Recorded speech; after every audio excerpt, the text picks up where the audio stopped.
4টি এলাচ দিয়ে এক ডিশ কাচ্চি বিরিয়ানি রান্না করে সেটা ইমন, মোমা ও সাদিয়ার মাঝে সমানভাবে ভাগ করে দেওয়া হলো।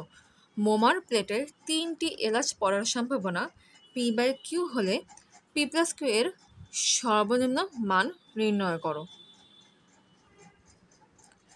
এখানে বিরিয়ানি যেহেতু সমানভাবে ভাগ করে দেওয়া হয়েছে তাই প্রতিটা এলাচই ব্যবহার হয়েছে।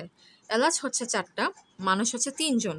4টা এলাচ 3 জনের মধ্যে কতভাবে আসতে পারে তা আগে বের করি, কিংবা এভাবে বলতে পারি 3টে সংখ্যার যোগফল কতভাবে 4 হতে পারে তা আগে জানতে হবে।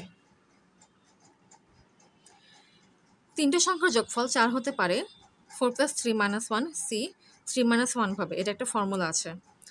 সো এটাকে যদি ফার্দার ক্যালকুলেশন করি পাই হচ্ছে 15। তার মানে 3টে সংখ্যার যোগফল 15 ভাবে 4 হতে পারে। এখন মোমার প্লেটে 3টে এলাচ ফিক্সড থাকলে বাকি একটা এলাচ 2 জনের মধ্যে যে কোনো একজনের প্লেটে পড়বে। অর্থাৎ 2 জন কীভাবে একটা এলাচ পেতে পারে তা বের করতে হবে।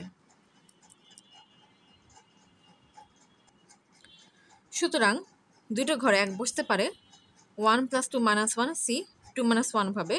এটাকে ক্যালকুলেশন করলে পাই হচ্ছে 2। তার মানে 2 জন 2 ভাবে একটা এলাচ পেতে পারে।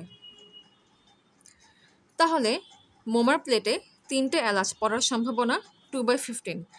এখানে 2/2 এবং 15 দুইটা কিন্তু পরস্পর সহমৌলিক সংখ্যা। প্রশ্ন মতে P/Q = 2/15। তাহলে P এর মান হচ্ছে 2 এবং Q এর মান হচ্ছে 15। So P+Q = 2 + 15 = 17। সো অ্যান্সার হচ্ছে 17। এখানে আমি ডিটেলস বিন্যাসগুলো করে দেখিয়েছি।